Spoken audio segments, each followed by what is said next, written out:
All right, the Detroit Lions are linked to a potential franchise-altering move, and I want to get your opinion before I give it to you. Should we trade for Myles Garrett? Yes or no? What would you give up?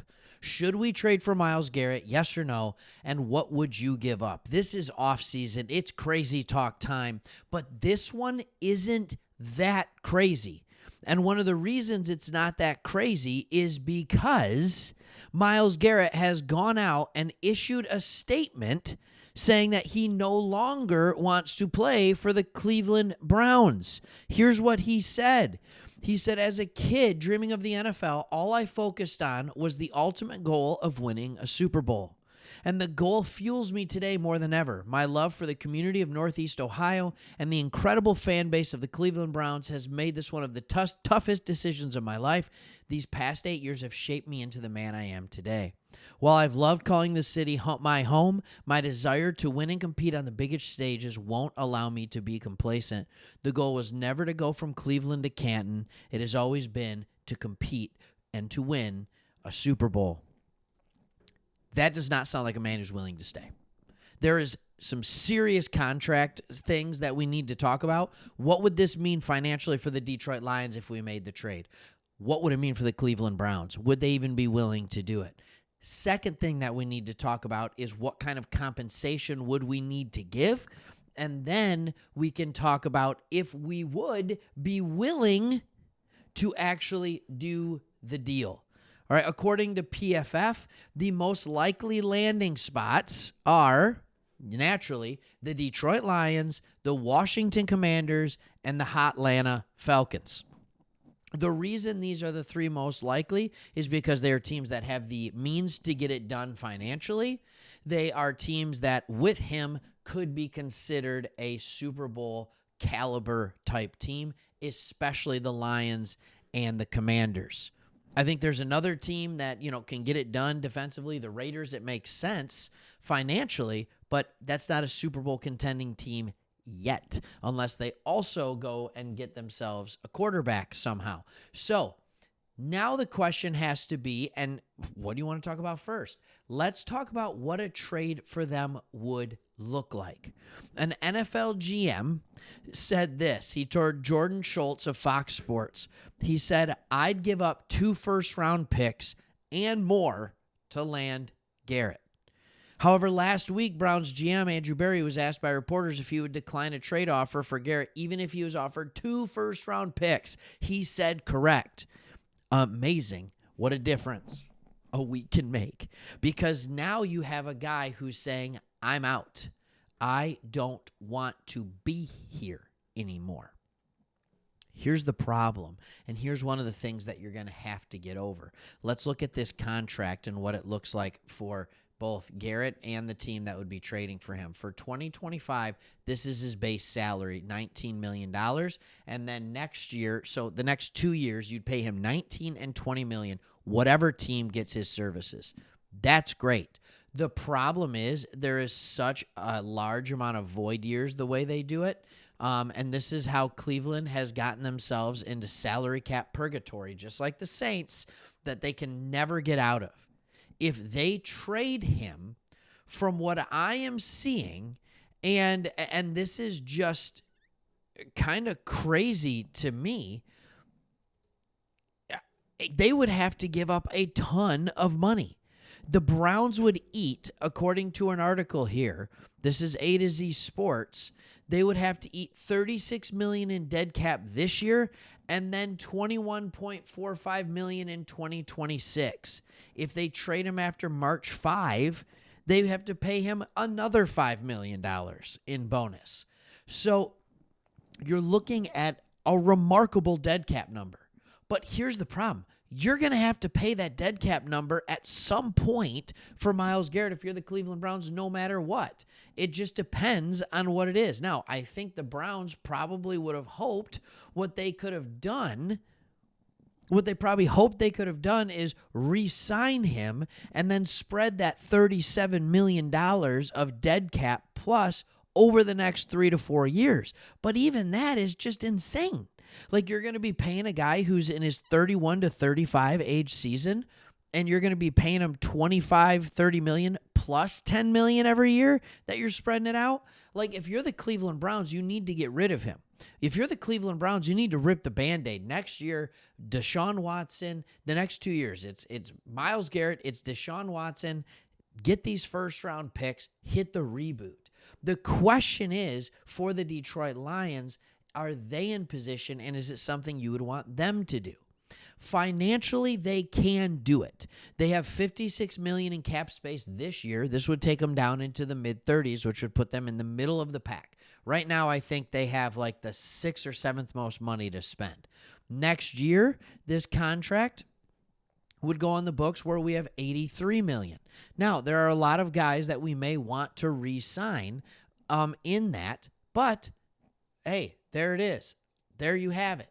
All right, we have the money to get it done. Here's the problem with it. We still have other players that we have to sign.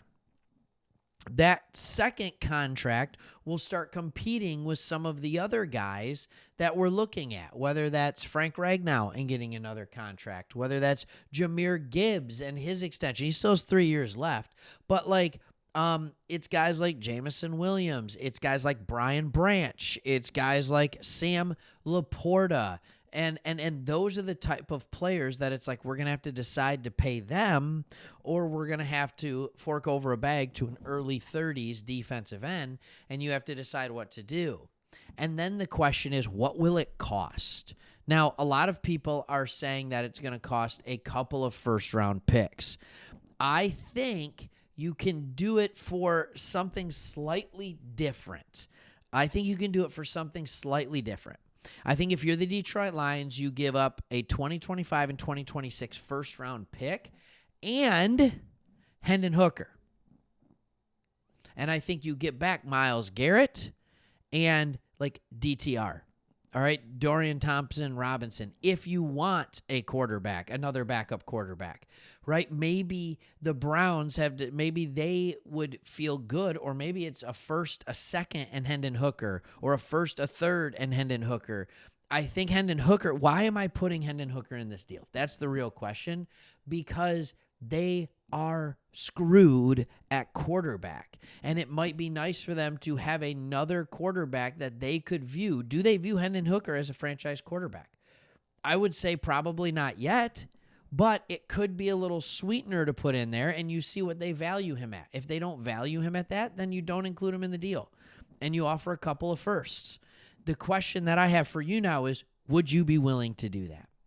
My answer is pretty simple. No. And here's the deal. If they make the trade, I will be the first one to pop on here and be like, oh, we got a 2-year Super Bowl window. We got a 2-year Super Bowl window. Let's go for it. But I have traditionally been the person who likes to play it safe. I do. I like to play it safe. I like to, what do I want to say? I want to develop the talent that's already in-house. I want to see what this new coaching regime can do with it, and I don't want to rush to win a championship because you're an injury or two away from losing it anyway. But at the same time, if you go and you get Myles Garrett, you realize almost immediately that you can have one of the best defenses in the NFL. I've talked about this over and over and over again. We have seen teams that have elite defensive ends win Super Bowls for their team. Elite defensive players can have as big of an impact on winning a Super Bowl as can a really good quarterback. Not the same, but close. I've talked about the Broncos Super Bowl. It wasn't when they had the elite offense and Peyton Manning was setting every single season record ever known to man. No, that's not the year they won it. That's the year they got blown out in New York by the Seattle Seahawks in the Super Bowl. No, that's not the year. The year they won it was the next year when Peyton Manning was injured, couldn't throw the ball more than 30 yards, but they had, I think it was DeMarcus Ware and Von Miller on the edge. We could create something like that. The difference with Garrett and Hutch is that they both can defend the run and the pass. It would be undoubtedly the best defensive end combination the NFL probably has ever seen. I don't mean the best in the NFL right now. I mean the best defensive end combination the NFL has ever seen. When you have arguably the best D end in the modern era in Myles Garrett, plus the one everybody thinks is going to be next in Aiden Hutchinson. You could have them on the team at the same time. The problem is you can't pay them at the same time. Now, the timing of it works out that Garrett's contract will be going up when Hutchinson is needing to be paid. So maybe it works out. I don't know. And I don't know where the salary cap goes in the NFL from this point forward. But here's what I am telling you. This is a win either way, and it's a loss either way. And I don't know if the Lions are in the business of taking these astronomical jumps and astronomical risks when they've had a process that they've stuck to this entire time. Not to mention the defensive line, the draft class, with the defensive line draft class in this draft, kind of looks like the wide receivers did last year. There's extreme depth on the defensive line. I think the Lions can draft their defensive end of the future in this draft while also either doing it for a year with Zadarius Smith or letting him go and signing another free agent. There are other ways in which to do this. You don't have to swing for the fences and give up your first-round picks. Brad Holmes hasn't been that guy yet. He's been willing to trade picks to move up in the draft, but I haven't seen him giving up early picks. He gave up that third rounder. I understand that for Carlton Davis, but he hasn't been giving up early draft picks for great players. And I've just never been in the business of giving up first-round draft picks to have the right to pay a large amount of money for players. With that being said, 19 and 20 million over the next 2 years for a player with the caliber of Myles Garrett is not a ridiculous amount of money. It just isn't. So I could understand it, but the price tag will be enormous. If it was a first-round pick in 2025 and a player, done, take it, right? But if it's not, I don't know how we do it. It's worth a call, though. Thanks for watching. See you on the next one.